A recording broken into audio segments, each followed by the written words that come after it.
Hi, everyone.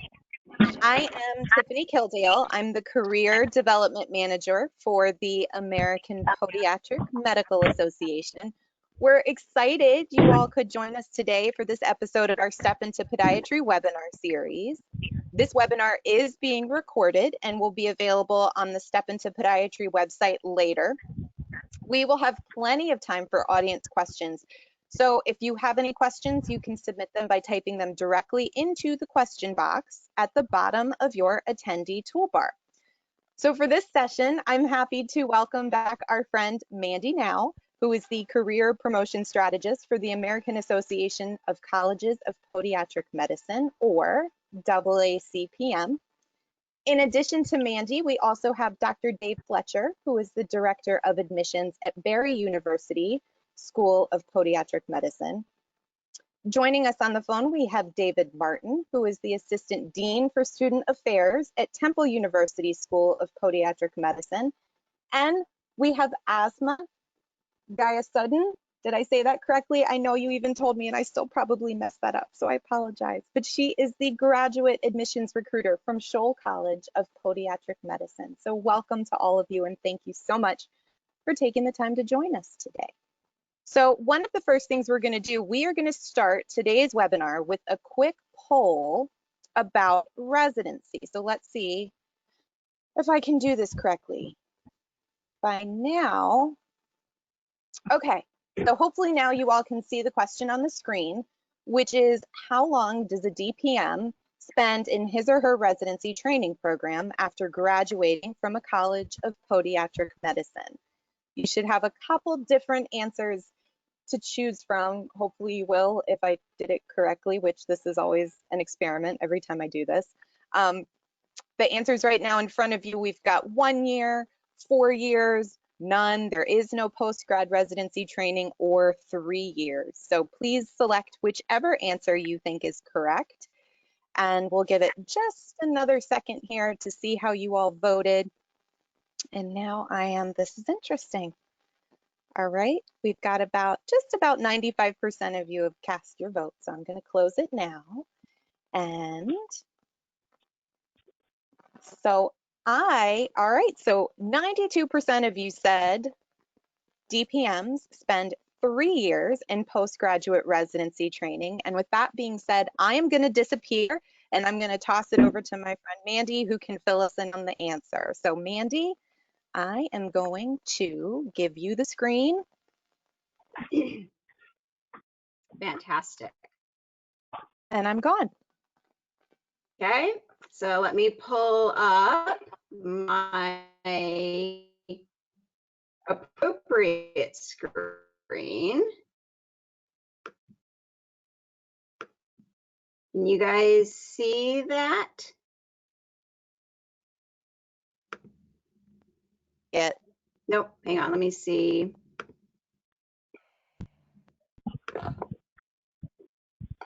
Maybe? Oh Yep, no, how come it's not gonna show? You got it now? Okay, so then let me put this. Oh no, does it keep disappearing though? Here. Okay, so the correct answer, there we go. Okay, can you guys all see this? Yeah. The correct answer is 3 years in residency. Sometimes you'll also hear us talk about this in terms of 3 years or 36 months. And I bet if I asked the question, why would it be different? Some of you might raise your hands and offer that, well, what if I have to take time off during my residency? All of those kinds of things. You have a finite period of time in which to complete the requirements of your residency. Most students, most of our postdoctoral training is completed in the exact 3-year time frame, but we do have certain circumstances where some students may elect to take time off, perhaps to start a family, some of those kinds of reasons, and then they simply return to that residency to complete the duration of time and the duration. So that's why you'll see us talk about it in those specific terms. I do want to share with our audience today that not only in 2019, but in other previous years, we have seen 100% placement from our colleges of eligible graduates to go into or begin their residency training. So when you come into podiatric medicine as a career and you're anxious about, what you might actually be doing as a physician when you exit the College of Podiatric Medicine, I am here to tell you that the likelihood of you going into a residency program to become a foot and ankle surgeon is high, because we don't have, the diversity of training options at the end of this. All of our students complete a 3-year, 36-month residency that is both surgical and medical in training. So that means that while you're completing your requirements in your residency training, you will be exposed to both surgical cases and a requirement of surgical case load, as well as medicine training. And so where we really see the differences in residencies is when we get into the geography or the type of hospital, VA versus, a large, urban type of a facility. Those are the kinds of differences that we really get into when we talk about the differences in training programs. It is required if you want to go on and obtain a license to practice medicine after you are finished with your degree. Certainly, there are years where we have students that elect to go into government, policy, advocacy, public health. There may be specific instances where you ultimately decide not to do a residency, but for surgical medicine training, it is required. It's also paid. So it's also really your first job when you are done with your colleges of podiatric medicine. So finally, after all of this hard work that you've put in, you've obtained a job. So if you want to think of it this way, that the residency interviews are a lot like a job interview. We place students and we want students to be placed into programs where they're going to thrive and where they're going to excel and receive their appropriate training then. So how do you get to that residency then? So let's look at the equation that makes up the colleges of podiatric medicine. Many of you are likely either currently enrolled in your undergraduate baccalaureate degree program, your first 4 years, or maybe your first 4 years was a different 2+2 where you did community college for 2 years or a running advanced start type of a program when you were in high school, and then you came and you did 2 years of upper division college training, maybe at a university. You've earned your undergraduate degree. That's one of the places that we start with determining whether or not you're eligible to apply to a college of podiatric medicine. The next 4 years is another 2+2. So the basics break down to you spend your first 2 years enrolled in a college of podiatric medicine, completing your basic sciences. This is where you take gross anatomy, lower extremity anatomy. You get into the biochemistry and all of these things that you traditionally think of as medical school. The second 2 years of podiatric medical college are those clinical sciences. Interwoven through all of your 4 years are opportunities to go out and work in the community, do clerkships at multiple locations around the country. And yes, all of that is currently changed right now because of COVID. But we and the schools here today can talk a little about what's going on their campuses right now. So we can talk a little bit about what this landscape looks like right now. But the pandemic isn't going to last forever. When we get back to normal, this is the equation that we use. So 2 years of clinical sciences, some of that is off of campus. Then we get to that residency training. Again, this is after you've graduated from the colleges of podiatric medicine, obtained that first job. That first job lasts for 3 years. Then after that, Once you've completed all of your board's exams, any state licensures that are required for the individual state that you wish to practice, now you are a fully licensed CPM, okay? So while you're enrolled in those undergraduate years, and again, that could be 4 years at one university, that could be a 2-year stint in the community college, 2 years at your undergraduate institution. These are the prerequisites that our colleges are looking for. Excuse me. So at bare minimum, colleges are going to require that you enroll and successfully pass 8 semester hours of biology, chemistry, organic chemistry, physics, and then depending on the colleges to which you apply, 6 to 8 semester hours of English composition. We're looking at these as the bare minimum. Biology majors will obviously achieve plus many more credits in biology, but you don't have to be a biology major in order to successfully complete these prerequisites. We have students from communications, comparative religions, Spanish, all sorts of different undergraduate degree programs that are successful in the colleges of podiatric medicine. These are the college courses that we're looking for specifically. Oops. Oh no, did my screen freeze? Here. There. Oh, shoot. Let's go back. Go back. Okay. There we go. So, how do we apply? Thankfully, there is something called common application. You can actually submit one application and designate one to all 9 colleges of podiatric medicine utilizing one application. It's a really nice streamlined way for you to manage your applications to the colleges of podiatric medicine which you designate and desire to apply to. This is where I think it's incumbent upon you to do your research to see where it is that you think you are a good fit, where your GPA and your MCAT scores are going to align nicely with those colleges and the students that already attend those colleges. Each college provides that type of breakdown so that you can see their average MCAT scores for multiple years. Speaking of, MCAT score is required. You will need to submit your MCAT. You will need to also complete your letters of recommendation. Typically, we ask for things like letters from faculty who know you well, letters from advisors who also know you well.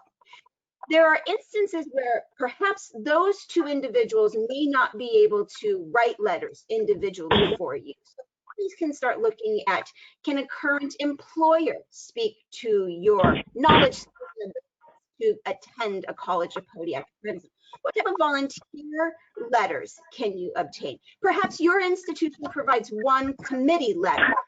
We're also going to be looking for, in most cases, a letter from a doctor of pediatric medicine talking about how you understand the profession. One of the other things they will ask you to be able to talk about is your understanding of the profession. We call that demonstrable understanding of the profession. Some applicants will get that because they've shadowed. Some will get it because member who is a podiatrist. And however you have come to your understanding of the profession is 100% okay with us, but we do want you to be able to talk about what the role of the podiatric physician is and what your role within that community is. Then we get into volunteer work, extracurriculars, all of the things that make you a well-rounded applicant so that, we see that you have depth, that you have growth on your application. Those are the types of things that our college admissions committees are looking for. And while our current application is open right now, oh, that says 20, I'm sorry, that says 21. The deadline for the current cycle is June 30, 2021. So we are very early in our cycle right now. We'll talk about why you should apply now and not. There are definitely incentives to applying earlier in the cycle, but the deadline is always June 30 of whatever the current year is. Okay, now, I know all of you are sitting here going, but wait, we are in the middle of a current pandemic and I can't get letters of recommendation, or I can't get time to shadow with a DP. So what I hope to do, and what I hope that we can do in our frequently asked questions, is really kind of just bring down your stress level. I want to start by saying, class of 2025, these are the current current applicants with current applications to the colleges. We continue to extend our acceptance of online courses. That includes labs. We are accepting pass, fail, grading, credit, no credit. That acceptance is extended even to labs.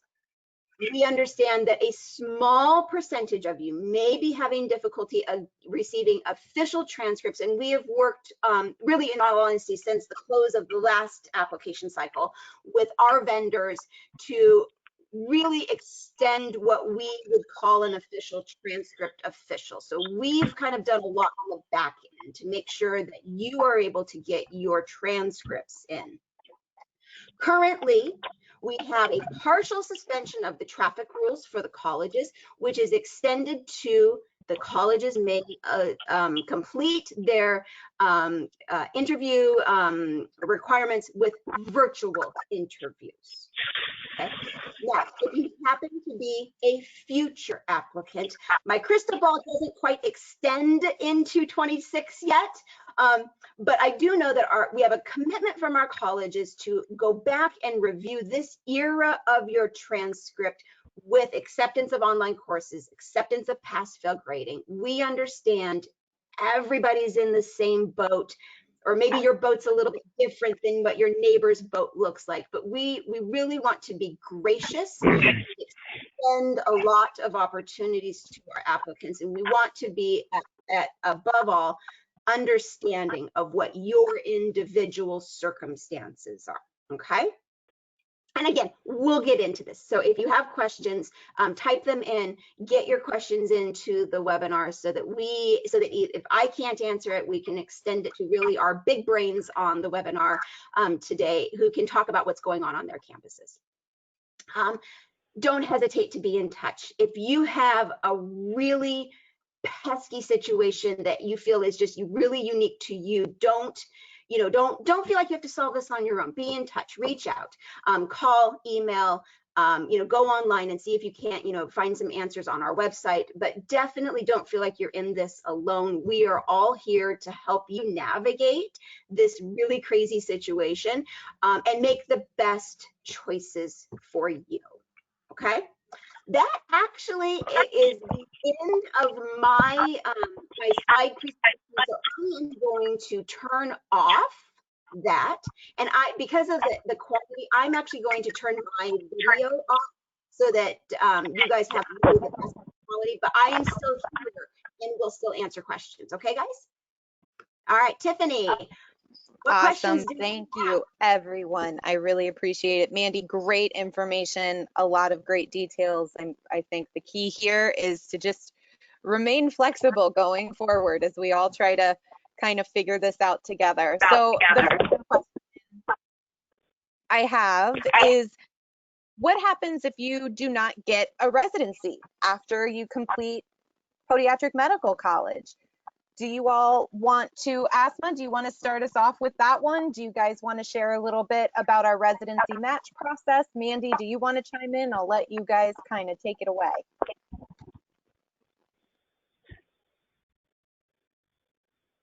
Yeah, why don't the college talk about what happens on, at resources they have?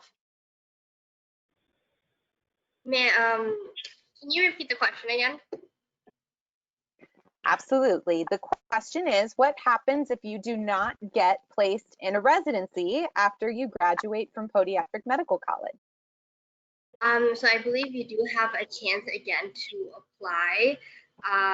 You will have to probably take the exams again, but you do have another chance to apply. And this is David Martin from Temple. Some of the schools, so as it was just stated, you do have that opportunity to reapply. However, that opportunity will not present itself until the next residency cycle. In the interim, some schools have facilitated employment for some of their graduates with practicing podiatric physicians, sort of being an assistant in their practice, so that therefore they have some income coming in, because you can defer your loans up to a certain time frame, but I'm not, it might be more of a financial aid question, but you can't defer them indefinitely. So at some point, those loans are going to become due, and so you need to have a income level that is comparable to that debt load that you will incur. So it's just the reality of it. But however, typically, if you look back, I think the past 3 years, we've had 100% placement, as Miss Mandy now has indicated, of all qualified graduates. The previous, let's just go back 3 years prior to that, we had about a 2% deficiency in placing our graduates into residency programs. And so for that 2%, it is certainly a significant issue that they have to manage. But at this point, again, the last 3 years, we've had 100% placement. Mm-hmm.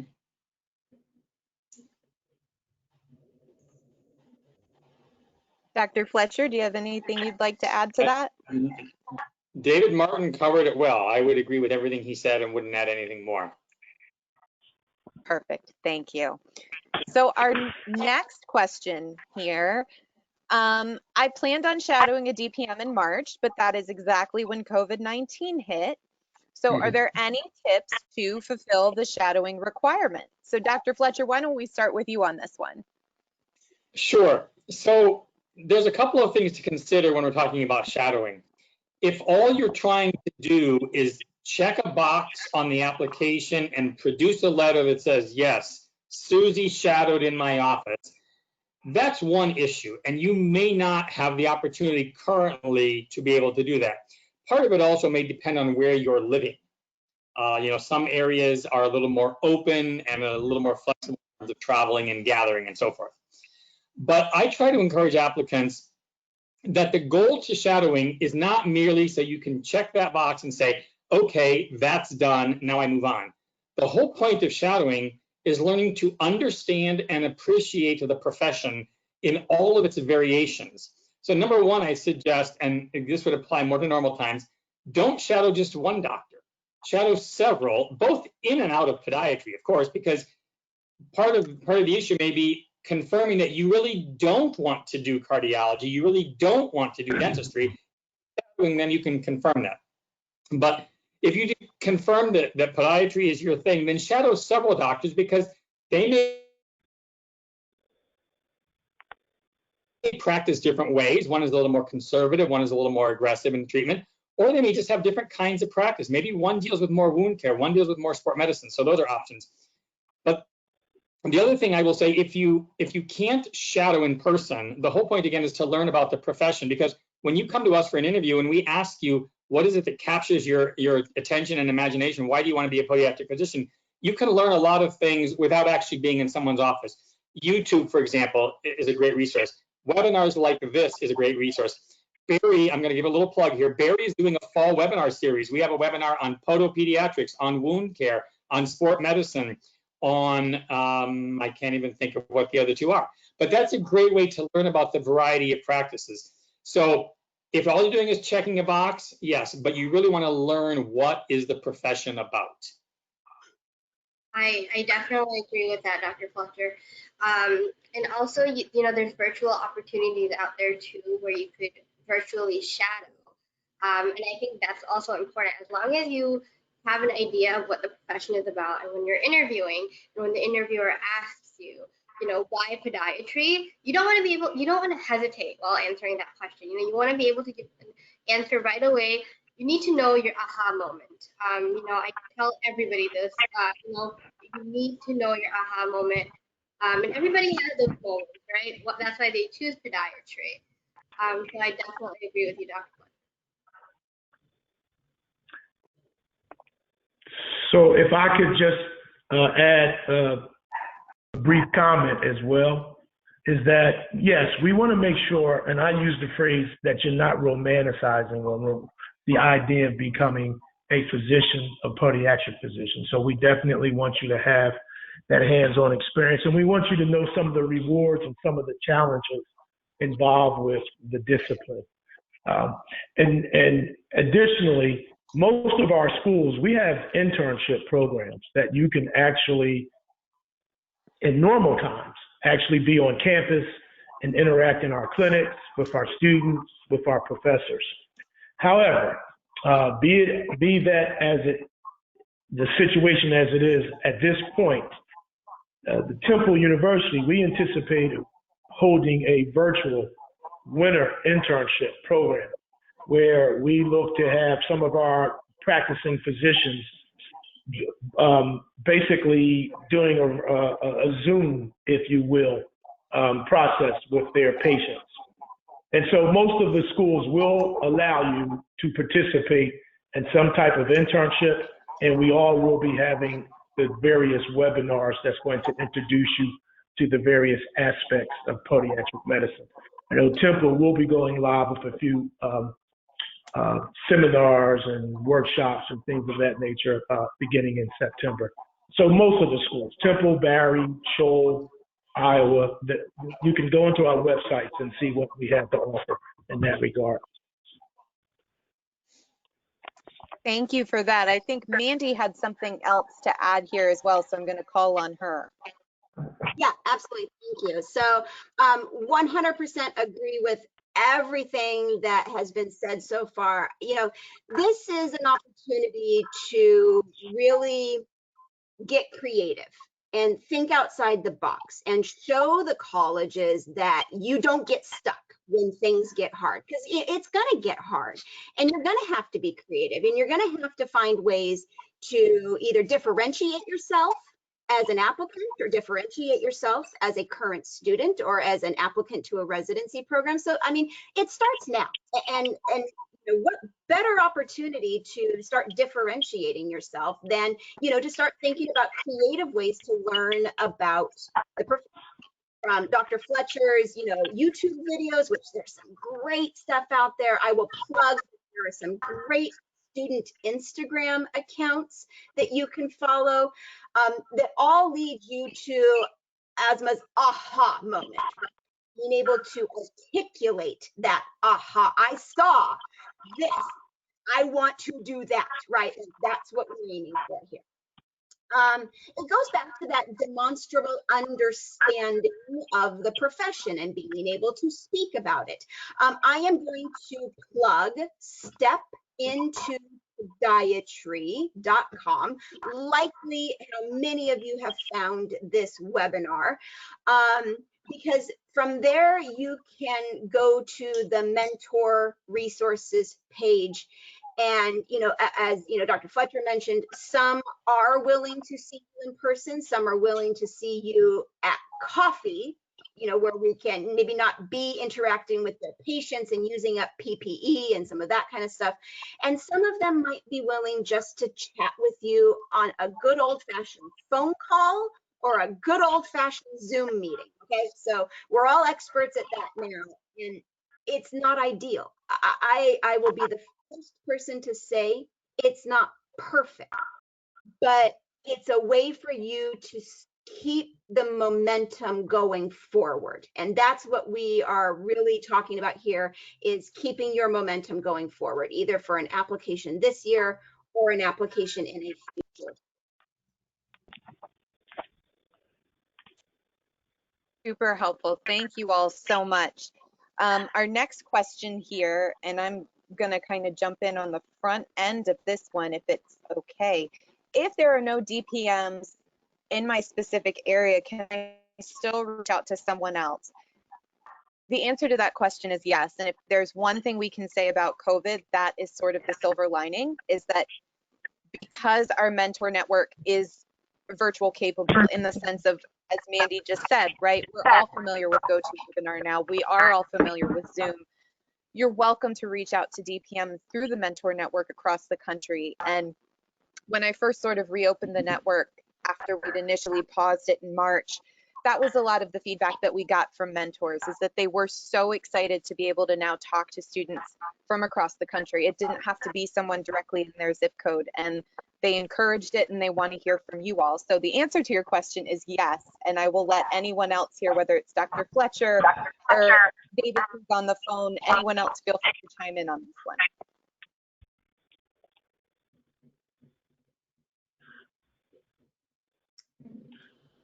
I completely agree with what you said.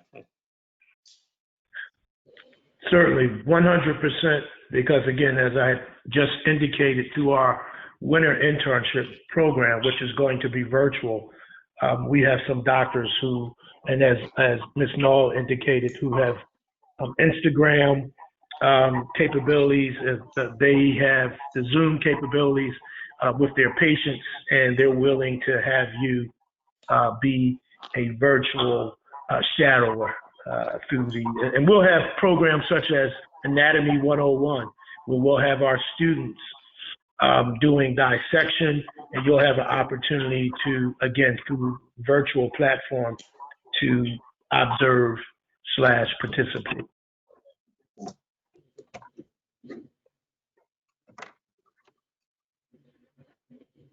That sounds super interesting. I love that idea. So the next question that we have here, what would you all tell a student who is interested in applying to podiatric medical school this cycle, but has some concerns about their GPA and hasn't yet taken the MCATs due to the pandemic? Dr. Fletcher, do you want to start us off on this one? Yeah, just repeat the last part of the question. So they're concerned about their GPA and they have not yet taken the MCAT? Correct. Okay, so a couple of things.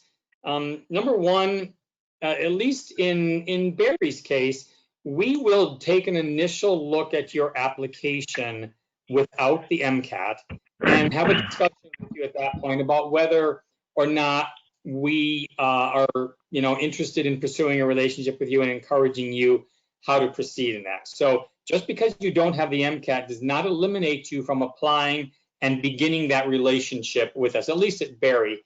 I'm sure the other schools can speak for their own experiences. I see Ozma nodding here, okay? The other thing is that, again, at Barry, we look at a variety of factors. Yes, the GPA is very important, especially the science classes. Yes, the MCAT is important, but those are not the only factors that we consider. So even if you have a concern about GPA, but there are other strengths which may show us your potential, we're more than happy to have that discussion with you to consider that application. The other thing is, and I don't know anyone's personal financial situation, but I often get the question, should I apply now, or should I retake the MCAT, or should I do this, or should I do that? In the grand scheme of things, if you're going to go to medical school, whatever kind it is, you're going to be spending, somewhere between $250,000 and $400,000. So if you apply this year and you don't get a position, the biggest risk that you take is spending several $100s and ending up with nothing. In relation to the fact that you're going to be spending hundreds of thousands, taking a risk of a couple hundred to potentially find a good match. And again, I can't speak for, for someone's particular situation. Maybe a couple hundred is a big sacrifice for them. But if that's all that you're putting at risk, that's not a bad risk to take the chance of potentially finding your career and finding the school that's a match for you. I definitely echo what Dr. Fletcher just said. Same thing with Shoal. We will look at your application without the MCAT. But the MCAT is needed at the end of the application, like once you qualify for an interview, and to make a decision. We won't make a decision without looking at your MCAT. And then in terms of GPA, you know, if you have a lower GPA, our minimum, I personally as a counselor, I say, you know, make sure that you have a 2.75 and above. But if you have a GPA lower than that, try taking science courses, you know. If anything, if you have to go back to community college and classes are going to be in progress, show us that you are taking other science classes to make up for those low grades. You know, that really shows that you're interested and that you have potential. And in regards to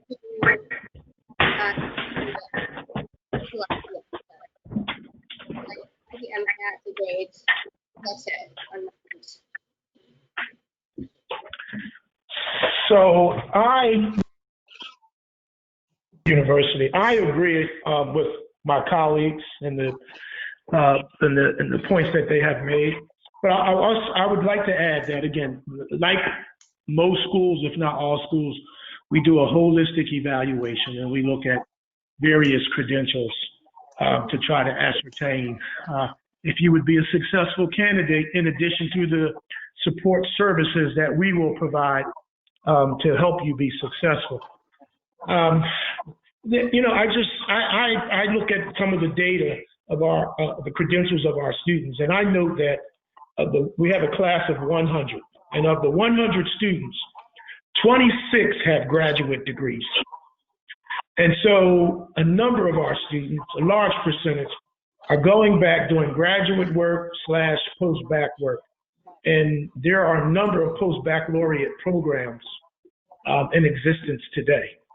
And the question that I often pose to some of the applicants is, one, do you need a full structured program if at some point during your undergraduate curriculum you didn't quite perform as you were capable of? And so do you need, and oftentimes we see folks when they make that initial transition from high school to college, that maybe they're not as focused as they need to be. And so we will look at what you have done more recently as a junior and senior and place more emphasis on that. And that's at Temple University. I won't speak for the other schools in that regard, versus what you've done your freshman and sophomore year. We will take that into consideration as well. But as I said, some students, you know, some occurrences in life some things might happen during their tenure at various times that are undergraduate. And so they may necessitate you going to do some postgraduate work. The question is, do you need to do a full structured program where it might cost you $10,000, $15,000, $20,000 versus doing maybe just a focused semester of 3 basic biomedical science courses, where in that regards, it might be $6,000 or whatever it might be, $5,000 to $6,000. So do you need to take on that expense of a full structured program, or would it be adequate and sufficient for you to just focus on maybe a semester of 3 basic biomedical science courses? So those are things that you would need to consider, and we would need to probably see your transcript to basically give a informed recommendation. So we will look at holistically at your credentials, your application. But for the question, the problem, if you did not perform at the level that you think you should have performed, you still have that opportunity. It might just cost you an extra year and a few extra dollars.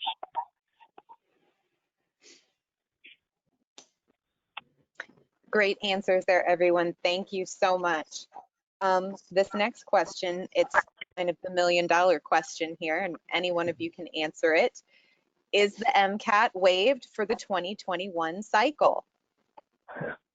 Asma is shaking her head no. Everyone's shaking their head no. Dr. Dave Martin is shaking his head no as well. Yes, exactly. Correct. Thank you there, Dr. Fletcher. Can I just give a brief statement on behalf of all 9 colleges at this point? Are you guys okay if I take the lead on answering that question? So, please. Okay, so I want to say to our audience, please rest assured that that conversation is happening at every college, at every level of admissions, at every level of leadership, and that at the AACPM, we continue to monitor this cycle and to continue to monitor the information put out by MCAT. I was just looking at a tweet that they just sent a minute ago that was saying, if your exam has been canceled or you have been displaced for any reason, to reach out to them and they will offer you a seat to take the MCAT. Okay, so we're all talking about it. We are all aware of it.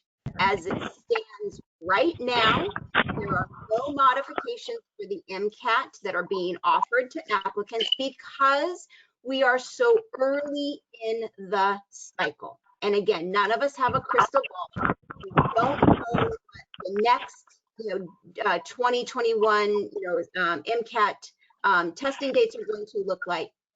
So you should prepare and move forward and to submitting.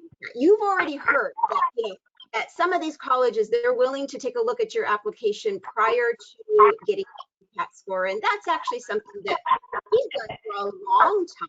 I mean, that's not something that's new to us. We're used to that holistic approach to applications. The pandemic is not going to last forever. Here's kind of my final point. You are entering into a lifetime of a profession that is going to require you to take standardized exams and take continuing medical education. So, we're not going to waive this one piece because we are looking for students that can overcome this hurdle and think creatively box and find those applications. So certainly, if things, really, I'm not even going to look into the crystal ball, but certainly we are talking about this constantly. And as soon as information is made available, we will communicate that to our applicants. But right now, plan to take it before the June cycle ends. Very helpful, Amanda. I know that you will keep us all posted, all of you will, based on where we go with the MCATs in the future. So my next question for you all, who can my recommenders be and how many do I need? So in regards to Shoal, you actually do not need any letters of recommendation. They're not required, but they are recommended. I can't speak for the other schools, but with Shoal, recommended, but I always advise letters of recommendation to be turned in by science faculty, advisors, pre-health advisors. What is required is a DPM letter, confirming that you shadowed. Our minimum requirement for shadowing is 20 hours. Again, it's a minimum. Right now, due to the pandemic, it's a little difficult. So, if you can't get a shadowing letter right away, then you need to get it by the time you matriculate into the program. And that's something, I do at the end, making sure that everybody has gotten their letters in. So, that's a work in progress right now, just because of the situation. We're willing to take even a couple hours of, getting yourself kind of in, understanding what the profession is about. Even talking to a DPM, reaching out, having a phone call with the DPM, building that relationship for your future. And if they like you enough, they'll write you a recommendation letter saying that, yeah, I talked to you and you're great. And I had a great conversation with you. That's all we need. We're really flexible. So for Barry University, it's pretty similar. No academic letters required, but they are certainly accepted. The DPM letter is required, but again, not until matriculation at the latest if you don't have it available now. And in terms of the shadowing itself, again, if all you're doing is getting the letter to check the box, that may not meet the requirement. We want you to understand the profession. We don't have a minimum required number of hours, but I can tell you that about a year ago, our average of all the matriculated students, they had an average of about 50 hours. Some had much less, some had quite a bit more. So I concur with my colleagues again. And again, we don't have any particular requirements. Well, we do require a letter from a science professor, and everything else is recommended.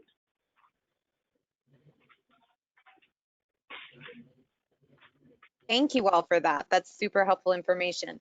Our next question, how long does the process take from submittal of my application to review and decision? Question. Can I start with let me start with a global answer, and then maybe our colleges can talk a little bit about on their campus. Okay, so you log in, you start an application, and you hit submit. Yay, you're done. It's all over. No, that's where the hard work starts. You've also got to make sure that you've got your transcripts in so that, you know, we can verify your transcripts. Our vendor says to us, they guarantee that all of those transcripts and verification will be done within, I think they say 5 days. In all honesty, once an application is complete with the vendor, I've honestly not seen it take more than about 2 or 3 days at the longest to get your application verified and delivered to the colleges. Now, that's where kind of the rest of the process, it really starts to get divergent in that what does asthma do and what does Dr. Fletcher do before you may hear something from one of the schools that you have designated. So, two-step process. And, you know, asthma, I really and then the rest of you want to talk about it.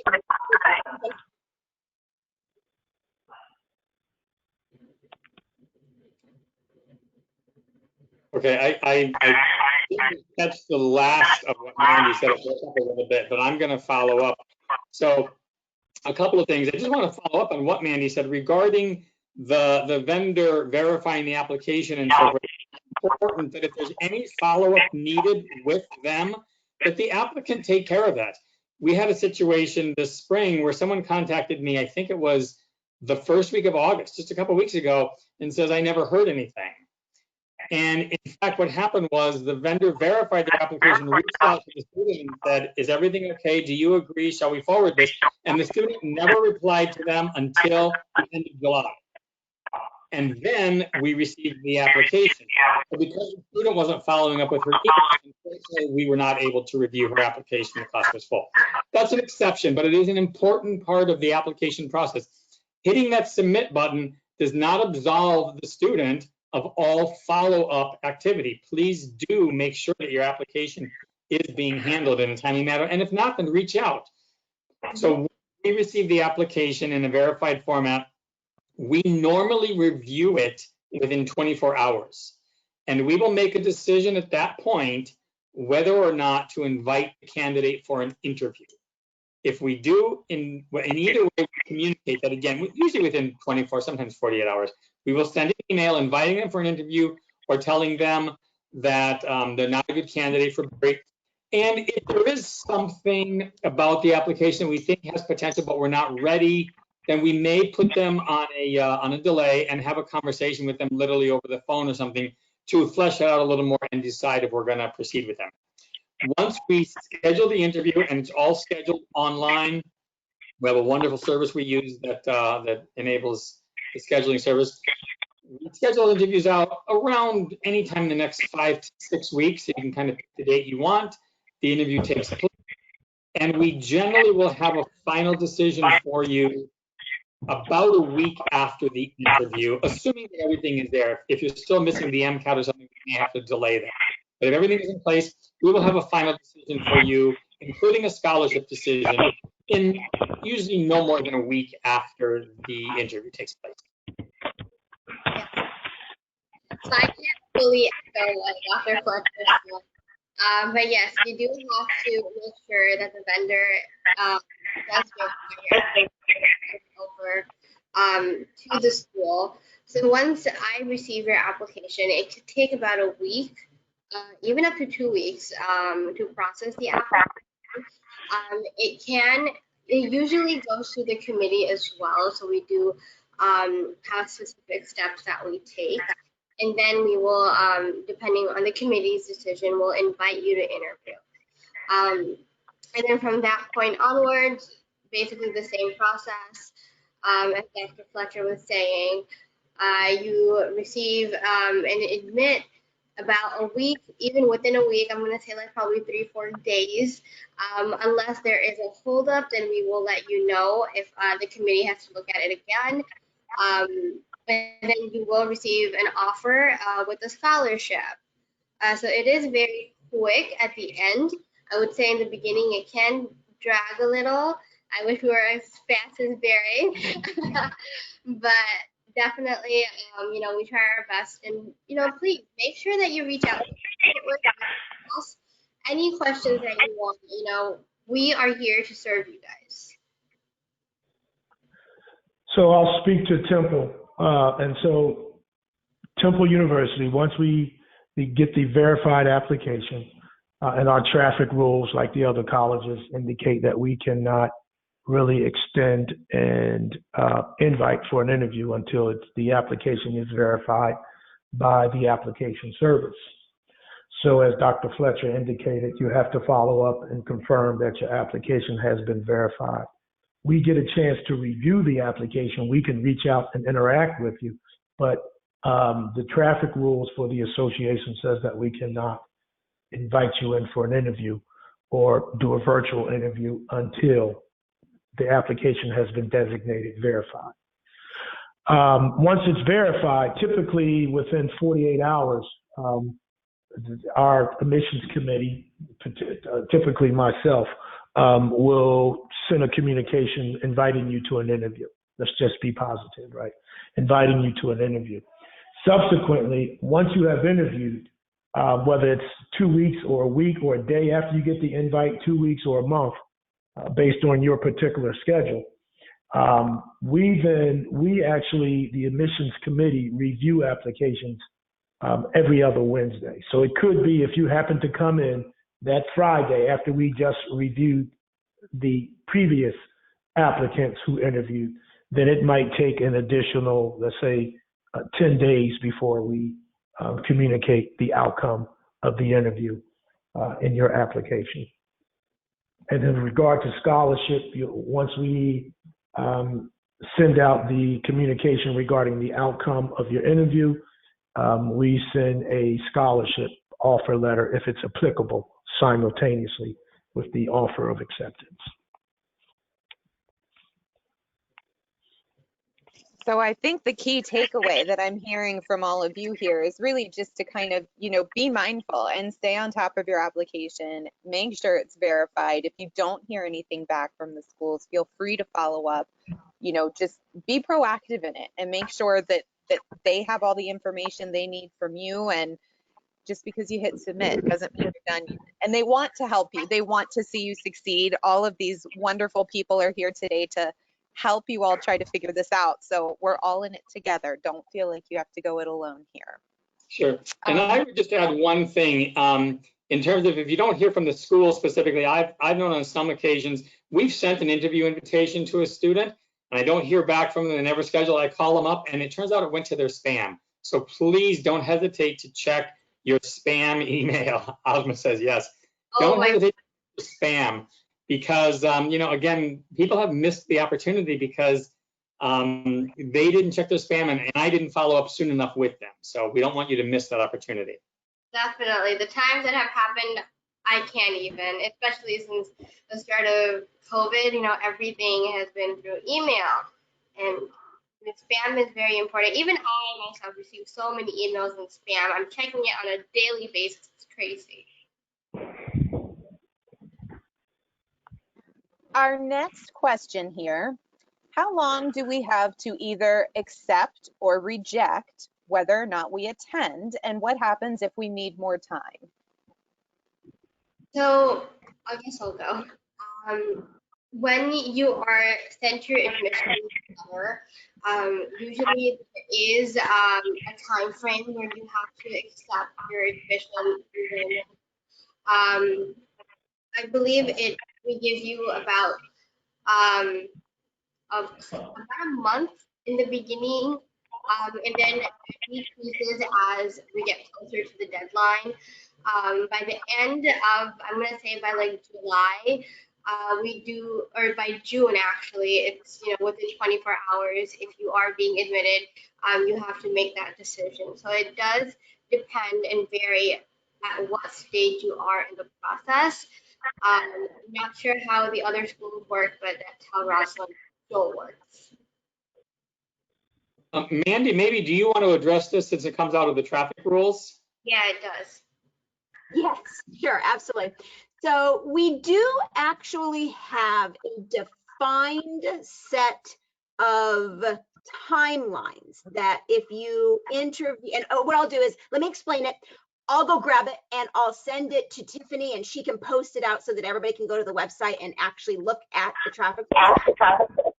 Early on in the cycle, when you interview, the assumption is that you are likely interviewing at a few schools, maybe even a different profession. And what we want to do is, again, extend to you a grace period of, I think it's 30 days at the very beginning of the process.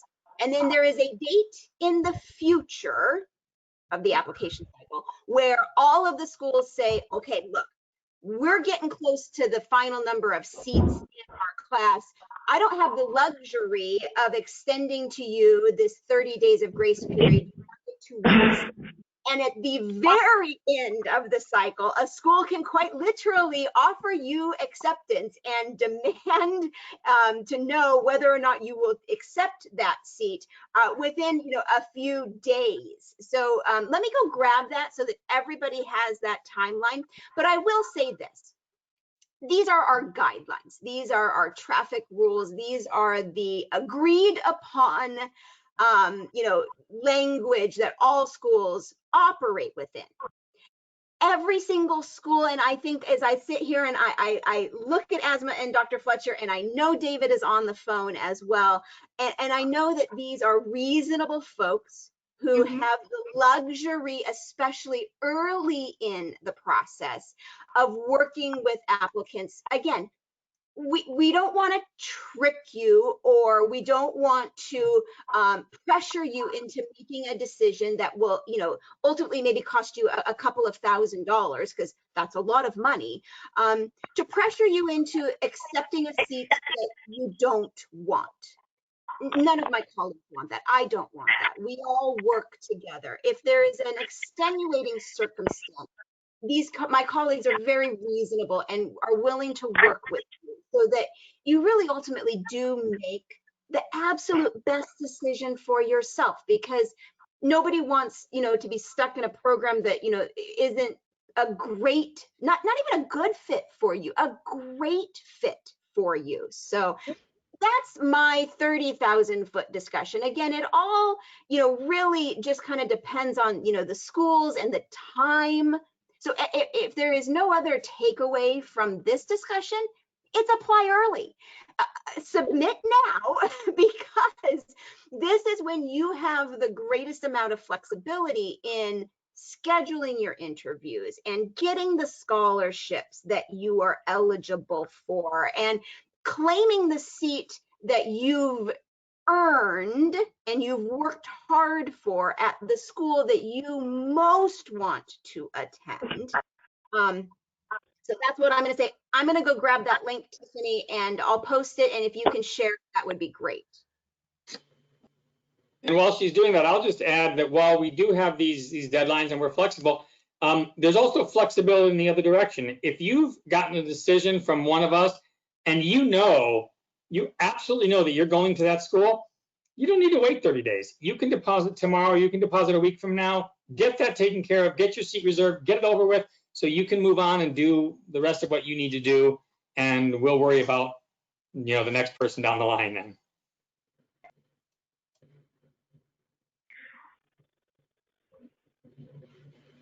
Thank you All all right. so much. Mandy Yeah, just sent me the link. Yeah. Yep, I'm going to get it out to you guys here in just a moment. While I do that, I'm going to share our next question. A couple of you all, I think it was David and Mandy, have said the magic word, scholarship. What is taken into consideration for a scholarship offer? Is it GPA only? What about the MCAT? Can you all speak to specific scholarship considerations at your school? Certainly. So I'll maybe start with Temple University and how we evaluate. We put together an algorithm in terms of assigning certain value to the various credentials, but it's strictly quantitative, to be quite honest, in terms of our merit scholarship. We do have additional scholarships that might be qualitative, particularly as you go into your second and third and fourth year. But the entering scholarship that we offer, the merit, is strictly quantitative. We place value on the number of science credit hours. We've put a value on the ranking of your institution. And I say that Mom and Dad U is not the same as Villanova University or University of Penn. Since I'm from Philadelphia, I'll look at those couple of local schools. And so we've placed a numeric value based on Barron's Guide. So we'll use Barron's Guide, which basically ranks 90% of the colleges or institutions in existence. We'll also look at your science GPA and your overall GPA. And so we'll look at graduate level courses versus the core required courses. So again, we look, and then of course we also look at the MCAT. And then again, we place added value on the science sections of the MCAT. So as I said, we use an algorithm, and our scholarships range from $2,000 to $14,000, the merit scholarship.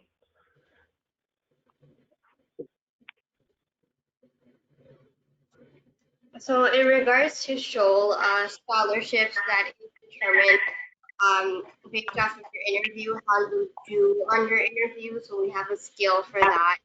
And then it is a holistic approach as well. Depending on your science GPA, your personal statement, and your grades. We do look at all of that when we determine scholarships. It is merit-based, but again, there's not like a set number, and we are really flexible in terms of scholarship as well. The chair of the program is usually the one who determines these scholarships based off of the rubric we have. And if you guys have questions in regards to scholarships when you guys do apply, feel free to email me and then I can get you guys more information. So our process is rather similar. Everything that goes into the admission decision also goes into the scholarship decision. So no applications, no essays to write, outside of the normal application, but we will look at all those academics, the MCAT and so forth. We also consider not only the interview, but all of the non-academic things that you bring to the table. So, maybe you're shadowing, your volunteer, just that whole array of things. Those go into making the admission decision, and they go into making the scholarship decision, which is why when you're admitted, we will also make the scholarship decision at that point. And I assume my colleagues probably are going to agree with this, although they didn't say it. Once a scholarship is awarded, it is guaranteed for 4 years, provided that you maintain a certain GPA. And we'll tell you what that GPA is. Obviously, if you're getting one of the higher scholarships, then you're going to have to maintain a very high GPA. But it is your scholarship to lose. We are not going to reevaluate every year and decide, well, should we give it to them again or not? No. Once we give it to you, if you maintain your GPA, you get that scholarship for all 4 years. And our scholarships can cover up to $20,000 for the best students. Good to know. Thank you, guys. Let's take a minute here, if we can. Can you all share a little bit about the personal essay? Let's talk about personal statements. What do they need to look like? Do you all have any tips or recommendations on successfully crafting one? What is it that you all look for in one? Can I take a stab at a start, some general guidance, and then you guys can fill in some blanks if I miss it? Yes. Remember when I said that it's a common application? You do one application and then you have to designate what schools you want that application to go to. That extends to that personal statement that is attached to your application. And I'm going to harken back to my days of being an admissions representative and tell you that, you know, you don't want to start a personal statement with, I've always wanted to attend, fill in the blank, if you're planning on applying to multiple schools, because then all schools are going to see that you've always wanted to attend, fill in the blank. Your personal statement is again, a way to differentiate yourself as an applicant, no matter how many places you're applying to. This is Ozma's aha moment, right? This is where you craft your story about what brought you to this space and time, this very moment. It is an opportunity to explain past transgressions. I think Dr. Fletcher has brought up past transgressions that may be apparent in your transcript. You didn't do so hot as a freshman, but you managed to pull it together by the time you're starting your application, and you want to put your transcripts in context. Maybe it wasn't that you were screwing around your freshman year. Maybe it was because you were busy working to put your way through your first year of college. Maybe you had obligations outside of the classroom that are far and above what we would expect a normal 18 or 19-year-old to take care of, taking care of a sick parent, taking care of a sibling. Tell us those things. Please don't make the admissions committees evaluate your transcripts and your application in a vacuum. Explain. Talk about your personal growth. What have you learned on this journey? If you were a terrible student, what did you do to fix that, and how do you apply that moving forward in your next endeavor? Don't whine. Take this as an opportunity to take ownership of your journey and put that all into that personal statement, because that helps us to see you as a whole human being. Okay. I'm sure I have left out, but that is my stump speech on personal statements. And I have some really funny anecdotes if y'all want to hear some funny stories about stuff that have, come up in personal statements. But I mean, anybody else want to fill in a blank of what they desperately want to see in your personal statement? I think I would just add something not to include.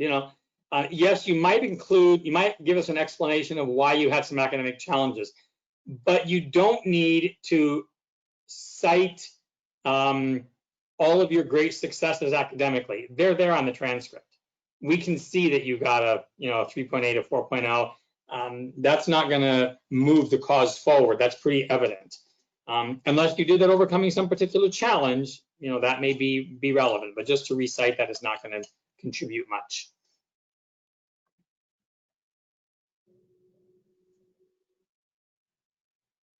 Asma or David, do either of you have anything else to add here? There's nothing specific in regards to the personal statement. Like, there's no question, right? We want to get to know you. So I think making sure that you talk about yourself and who you are and your journey as to how you got to the decision of podiatry. I think that's very, very important. Yes, once you qualify for an interview, you're going to be talking about this question, but making sure that you have it in writing so you, can put your thought. You should be able to put your thoughts in writing, just as you should be able to talk about your thoughts. So, yeah, that's all you have for me.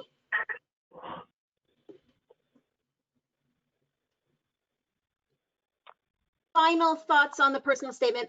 Don't put it in your personal statement unless you're willing to talk about it in your interview. That is a critical piece of information.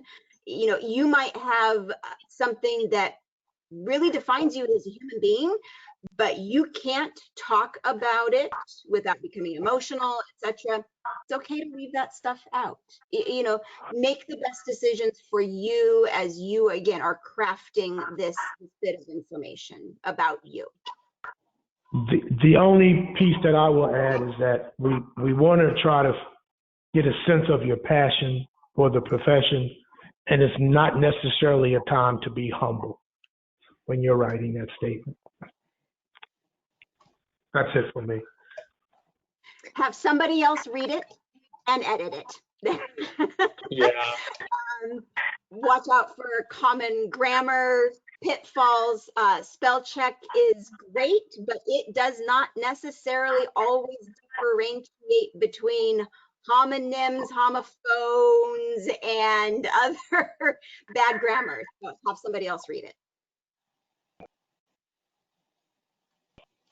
All right, you all, I am keeping an eye on the time and it looks like we're nearing the end. So I am going to ask our final question here. How can students best use this time right now with so many unknowns to better prepare their applications? What can they be doing to sort of, you know, put forth the best application they can?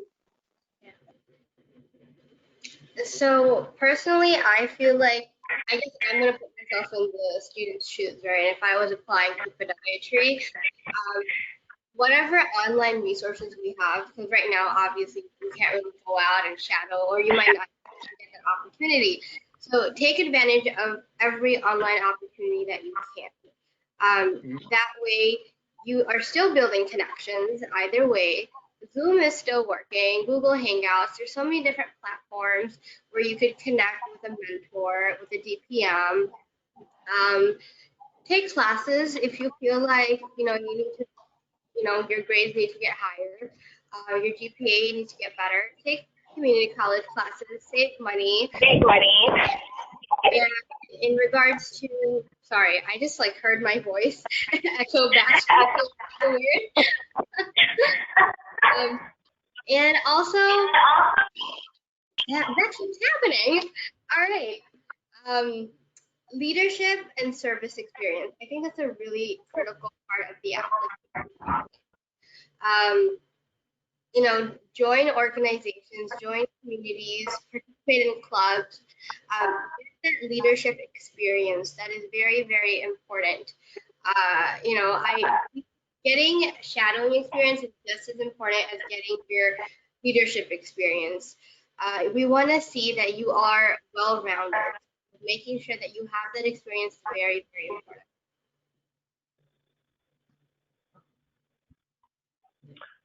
So I would echo a lot of that. I would also mention particularly about the experiences. When it comes to completing the application, kind of echoing what David Martin said earlier, this is a good time to brag. Give us, at least at Barry, give us more rather than less.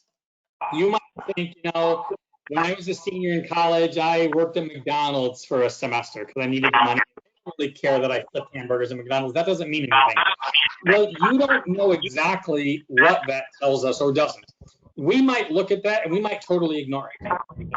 But we might be interested in that. And if you don't give it to us, then we can't even take it into consideration. So when it comes to things like research and volunteer and employment and clubs and organizations and athletic involvement, anything that you did that might possibly tell us more about you, put it in. If we don't care about it, if it's not going to impact your application, we're going to set it aside and ignore it. But if you set it aside, then we don't ever have the chance to take it into account and we might have taken it into account, and it might actually have an impact on your application.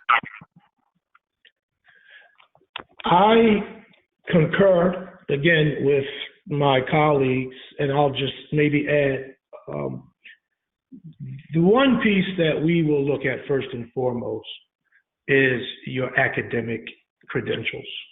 And so you can volunteer, 26 hours in a 24-hour day. But if your academic record is not competitive, then that 26-hour volunteering in a 24-hour day is not going to matter. So first and foremost, first things first. And so make sure that you are focused and not distracted on your academics and trying to build up extracurricular experiences. Having said that, if you're competitive in the academic coursework, then now, yes, go out and seek additional experiences. And like I had mentioned, alluded to earlier, we just want to see the passion for providing service to individuals, and ideally, of course, in a healthcare setting. We also know that folks, sometimes their financial situation does not allow them to have those extracurricular activities because they have to survive. And so there's some individuals who might have to work as opposed to having that time to do extracurricular activities. And so if that is the case, we want you to indicate that to us so we can gain an appreciation that, again, you didn't have those additional experiences due to the fact that, you might have had to pay for that light bill, or you might have had to put some food in that refrigerator. And so we are, again, doing a holistic evaluation. And so we want you just to give us a sense of who you are, some of your challenges that you may have faced and may have overcome, and just, some of your advocacy, and just a sense of who you are. But first things first, academics, coursework, first things first.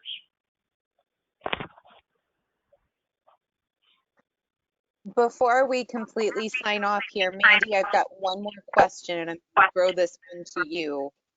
Can you give us, assuming possibly that going forward this year, the MCAT is a go, can you sort of give us a range of what an ideal MCAT score would be for a successful applicant here?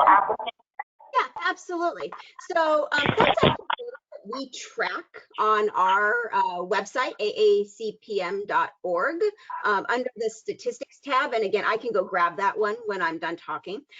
We have looked at, MCAT ranges for, since the beginning of the AACPM, and have data that, is aggregate across the entire applicant pool, so everybody who applies, and then data against those who matriculate.